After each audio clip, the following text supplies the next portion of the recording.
नमस्कार साथियों, मैं आशीष सुमन श्रीवास्तव स्वागत करता हूं आपका इस वीडियो में। आज के हमारे इस वीडियो के माध्यम से बिहार बोर्ड कक्षा 12वीं के विषय हिंदी के गद्य खंड के अंतिम अध्याय यानी कि अध्याय 13 जिसका शीर्षक है शिक्षा, उससे संबंधित सभी महत्वपूर्ण वस्तुनिष्ठ प्रश्न और उनके उत्तर पर गौर करेंगे।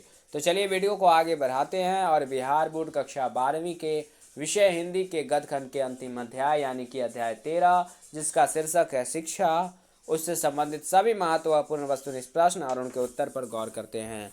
तो चलिए हमारा पहला प्रश्न है कि शीर्षक शिक्षा किस विधा की रचना है। तो हम आपको बता दें कि शीर्षक शिक्षा शिक्षा शास्त्र विधा की रचना है। तो इस प्रकार से हम यह कह सकते हैं कि प्रश्न संख्या 1 का जो सही उत्तर है वो ऑप्शन ब यानी कि शिक्षा शास्त्र होगा। शीर्षक शिक्षा शिक्षा शास्त्र विधा की रचना है। अब आगे बढ़ते हैं यानी कि प्रश्न संख्या 2 की ओर।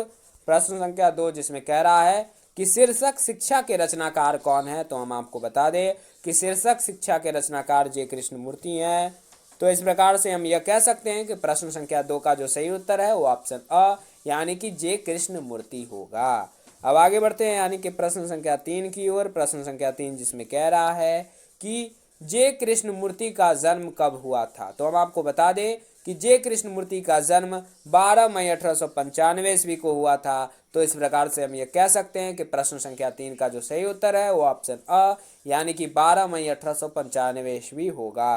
अब आगे बढ़ते हैं यानी कि प्रश्न संख्या 4 की ओर। प्रश्न संख्या 4 जिसमें कह रहा है कि जे कृष्णमूर्ति का निधन कब हुआ था। तो हम आपको बता दें कि जे कृष्णमूर्ति का निधन 17 फरवरी 1986 ईस्वी को हुआ था। तो इस प्रकार से हम ये कह सकते हैं कि प्रश्न संख्या 4 का जो सही उत्तर है वो ऑप्शन अ यानी कि 17 फरवरी 1986 ईस्वी होगा। जे कृष्णमूर्ति का निधन 17 फरवरी 1986 ईस्वी को हुआ था।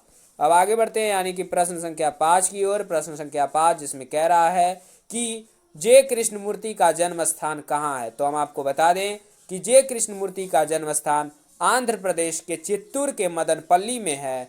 तो इस प्रकार से हम यह कह सकते हैं कि प्रश्न संख्या 5 का जो सही उत्तर है वो ऑप्शन अ यानी कि आंध्र प्रदेश के चित्तूर के मदनपल्ली होगा।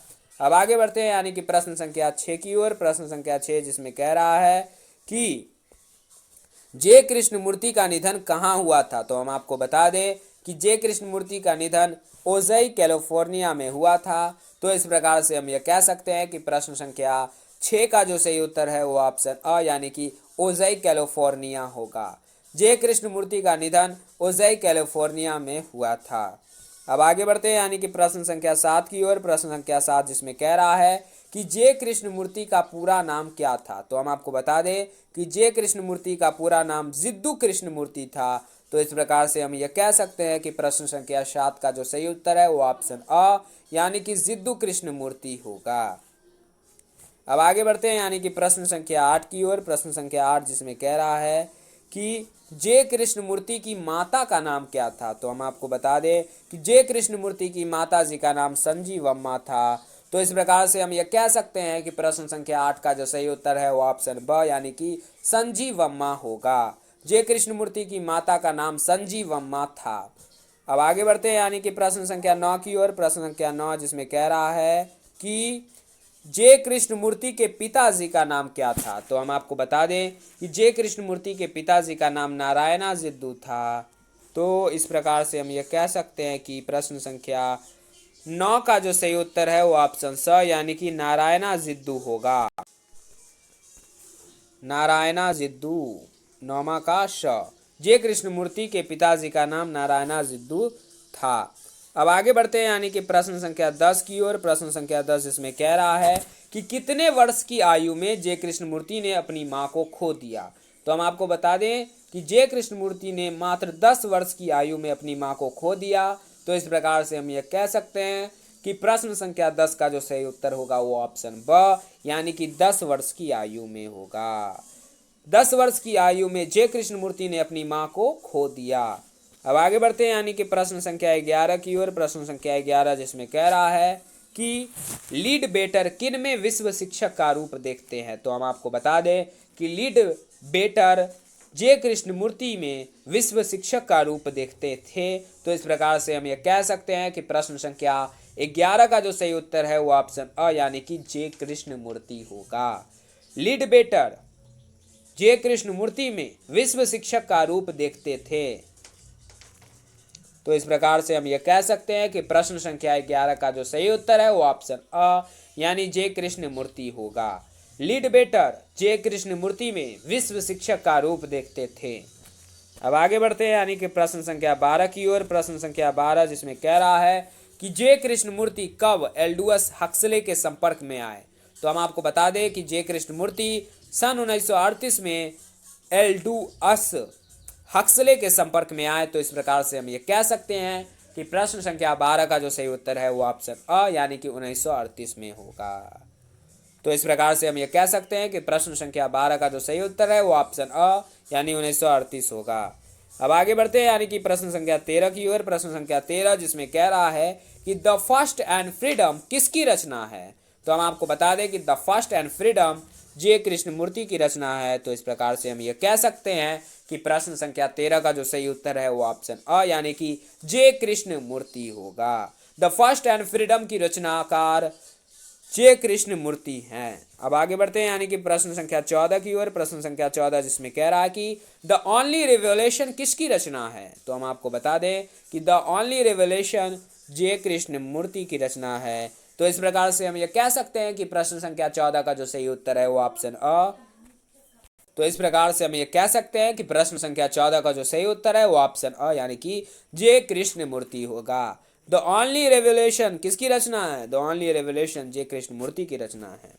अब आगे बढ़ते हैं यानी कि प्रश्न संख्या 15 की ओर। प्रश्न संख्या 15 जिसमें कह रहा है कि शिक्षा का उद्देश्य भी यही है मनुष्य को पूरी तरह भारहीनता स्वतंत्र और आत्मनिर्भर बनाना, यह किसका मानना है। तो इस यानी कि प्रश्न संख्या 15 में एक पंक्ति दिया गया है। पंक्ति यह है कि शिक्षा का उद्देश्य भी यही है कि मनुष्य को पूरी तरह भारहीनता स्वतंत्र और आत्मनिर्भर बनाया जाए। तो इस यानी कि प्रश्न संख्या 15 में कह रहा है कि यह किसका मानना है। तो हम आपको बता दें यह मानना है जे कृष्णमूर्ति का। जे कृष्णमूर्ति मानते हैं कि शिक्षा का उद्देश्य यही है कि मनुष्य को पूरी तरह भारहीनता स्वतंत्र और आत्मनिर्भर बनाया जाए। अब आगे बढ़ते हैं यानी कि प्रश्न संख्या 16 की ओर। प्रश्न संख्या 16 जिसमें कह रहा है कि तो प्रश्न संख्या 16 में कह रहा है कि सच्ची शिक्षा हमारा विस्तार करती है, हमें गहरा बनाती है, व्यापकता देती है। यहाँ भी यानी कि प्रश्न संख्या 16 में भी एक पंक्ति दिया गया है। पंक्ति यह है कि सच्ची शिक्षा हमारा विस्तार करती है, हमें गहरा बनाती है, व्यापकता देती है। तो इस यानी कि प्रश्न संख्या 16 में कह रहा है कि यह पंक्ति किस पाठ से लिया गया है। तो हम आपको बता दें यह पंक्ति जो है वह शिक्षा पाठ से लिया गया है। तो इस प्रकार से हम यह कह सकते हैं कि प्रश्न संख्या 16 का जो सही उत्तर है वो ऑप्शन अ यानी कि शिक्षा होगा। सच्ची शिक्षा हमारा विस्तार करती है, हमें गहरा बनाती है, व्यापकता देती है, यह पंक्ति शिक्षा पाठ से लिया गया है। तो इस प्रकार से हम यह कह सकते हैं कि प्रश्न संख्या 16 का जो सही उत्तर है वो ऑप्शन अ यानी कि शिक्षा होगा। अब आगे बढ़ते हैं यानी कि प्रश्न संख्या 17 की ओर। प्रश्न संख्या 17 जिसमें कह रहा है कि जे कृष्णमूर्ति के सभी संभाषण किस फाउंडेशन द्वारा विभिन्न भाषाओं में प्रकाशित है। तो हम आपको बता दें कि जे कृष्णमूर्ति के सभी संभाषण कृष्णमूर्ति फाउंडेशन द्वारा विभिन्न भाषाओं में प्रकाशित है। तो इस प्रकार से हम ये कह सकते हैं कि प्रश्न संख्या 17 का जो सही उत्तर है वो ऑप्शन अ यानी कि कृष्णमूर्ति फाउंडेशन होगा। जे कृष्णमूर्ति के सभी संभाषण कृष्णमूर्ति फाउंडेशन द्वारा विभिन्न भाषाओं में प्रकाशित हैं। अब आगे बढ़ते हैं यानी कि प्रश्न संख्या 18 की ओर। प्रश्न संख्या 18 जिसमें कह रहा है कि शिक्षा जे कृष्णमूर्ति की एक डैश स्थान है, रिक्त स्थान है। तो हम आपको बता दें शिक्षा जे कृष्णमूर्ति की एक संभाषण है, एक संभाषण है। तो इस प्रकार से हम ये कह सकते हैं कि प्रश्न संख्या 18 का जो सही उत्तर होगा वो ऑप्शन अ यानी संभाषण होगा। अगर यहाँ पे संभाषण के बजाय शिक्षा शास्त्र रहता तो हम शिक्षा शास्त्र पे टिक लगाते, लेकिन यहाँ शिक्षा शास्त्र न होकर एक संभाषण लिखा गया है तो हम संभाषण पर टिक लगाएंगे। क्यों? क्योंकि शिक्षा शास्त्र एक निबंध नहीं है, न कि कविता है, और इनमें से कोई नहीं तो होगा ही नहीं। तो शिक्षा जो है वो एक संभाषण है। किसके द्वारा दिया गया संभाषण है? तो जे कृष्णमूर्ति द्वारा दिया गया संभाषण है। और अगर यहाँ पे संभाषण के बजाय शिक्षा शास्त्र रहता तो हम शिक्षा शास्त्र पर टिक लगाते हैं। लेकिन यहाँ शिक्षा शास्त्र नहीं है, इसके जगह पर संभाषण है, तो यहाँ हम संभाषण पर टिक लगाएंगे। शिक्षा जे कृष्णमूर्ति की एक संभाषण है। अब आगे बढ़ते हैं, यानी कि प्रश्न संख्या 19 की ओर। प्रश्न संख्या 19 इसमें कह रहा है कि जे कृष्णमूर्ति किस रूप में देखे जाते हैं। तो हम आपको बता दें कि जे कृष्णमूर्ति जो हैं वह विश्व शिक्षक के रूप में देखे जाते हैं। तो इस प्रकार से हम ये कह सकते हैं कि प्रश्न संख्या 19 का जो सही उत्तर है वो ऑप्शन अ यानी कि विश्व शिक्षक होगा। जे कृष्णमूर्ति विश्व शिक्षक के रूप में देखे जाते हैं। तो इस प्रकार से हम ये कह सकते हैं कि प्रश्न संख्या 19 का जो सही उत्तर है वो ऑप्शन अ यानी कि विश्व शिक्षक होगा। अब आगे बढ़ते हैं, यानी कि प्रश्न संख्या 20 की ओर। प्रश्न संख्या 20 जिसमें कह रहा है कि जे कृष्णमूर्ति के अनुसार मेधा कहाँ नहीं हो सकती है। तो हम आपको बता दें कि जे कृष्णमूर्ति के अनुसार मेधा वहां नहीं हो सकती है जहां भय हो। तो इस प्रकार से हम ये कह सकते हैं कि प्रश्न संख्या 20 का जो सही उत्तर है वो ऑप्शन अ यानी कि जहां भय हो होगा। जे कृष्णमूर्ति के अनुसार मेधा कहाँ नहीं हो सकती है। तो जे कृष्णमूर्ति के अनुसार मेधा वहां नहीं हो सकती है जहां भय हो। अब आगे बढ़ते हैं, यानी कि प्रश्न संख्या 21 की ओर। प्रश्न संख्या 21 जिसमें कह रहा है कि जे कृष्णमूर्ति के अनुसार शिक्षा हमें क्या देती है। तो हम आपको बता दें कि जे कृष्णमूर्ति के अनुसार शिक्षा हमें जीवन को समझने का मौका देती है। तो इस प्रकार से हम ये कह सकते हैं कि प्रश्न संख्या 21 का जो सही उत्तर होगा वो ऑप्शन द यानी कि जीवन को समझने का मौका होगा। जे कृष्णमूर्ति के अनुसार शिक्षा हमें जीवन को समझने का मौका देती है। अब आगे बढ़ते हैं, यानी कि प्रश्न संख्या 22 की ओर, जो इस वीडियो और इस अध्याय का अंतिम महत्वपूर्ण वस्तुनिष्ठ प्रश्न है, जिसमें कह रहा है कि जे कृष्णमूर्ति के अनुसार बचपन में किस वातावरण में रहना चाहिए। तो हम आपको बता दें कि जे कृष्णमूर्ति, जिनका पूरा नाम जिद्दू कृष्णमूर्ति था, उनके अनुसार बचपन में हमें स्वतंत्र वातावरण में रहना चाहिए। तो इस प्रकार से हम ये कह सकते हैं कि प्रश्न संख्या 22 जो इस वीडियो और इस अध्याय का अंतिम महत्वपूर्ण वस्तुनिष्ठ प्रश्न है, उसका जो सही उत्तर होगा वो ऑप्शन अ यानी कि स्वतंत्र होगा। जे कृष्णमूर्ति के अनुसार बचपन में स्वतंत्र वातावरण में हमें रहना चाहिए। तो इस प्रकार से बिहार बोर्ड कक्षा 12वीं के विषय हिंदी के गद्यखंड के अंतिम अध्याय यानी अध्याय 13, जिसका शीर्षक था शिक्षा, उससे संबंधित सभी महत्वपूर्ण वस्तुनिष्ठ प्रश्न और उनके उत्तर पर गौर करने के साथ साथ हम बिहार बोर्ड कक्षा 12वीं के विषय हिंदी के गद्यखंड के सभी अध्याय से संबंधित ऑब्जेक्टिव क्वेश्चन और उनके आंसर पर गौर कर चुके हैं। अब अगले वीडियो में बिहार बोर्ड कक्षा 12वीं के विषय हिंदी के